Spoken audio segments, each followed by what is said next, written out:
For my reading log, I chose Flotsam, a Caldecott award-winning book. It received the award in 2007. It is a picture book and a word-with storybook as well.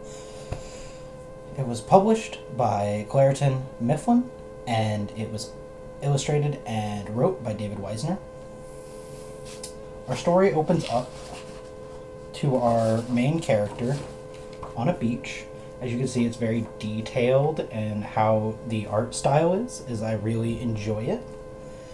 And you can see that there's a magnifying glass and his parents back here, so he's not there alone.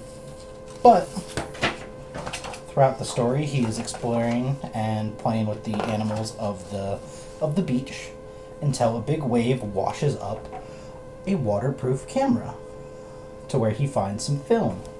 And then he goes to get that film developed and discovers a world of what could be his imagination, because there is a clockwork snapper with all of these other snappers. It could be his imagination, but also we have different things like an octopus in a chair reading a book.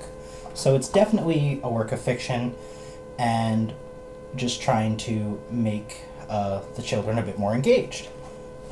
But he discovers that there are photos of the previous owners of the camera, and he gets his magnifying glass and goes all the way in.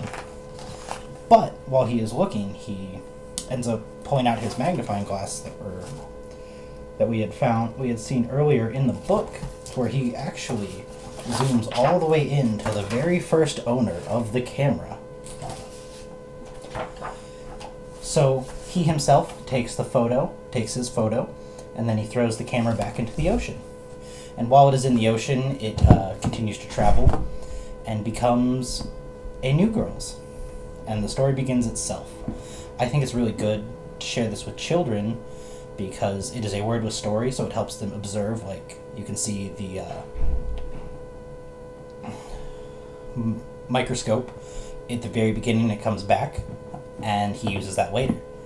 I believe it is good because it shows the observation skills and helps them draw inferences to see the story as it progresses.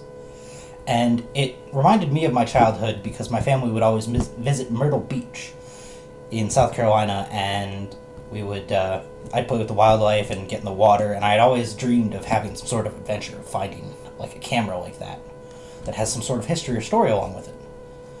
The activity I would do with this would take the title Flotsam, which is a piece of item, a piece or any item that floats in the ocean.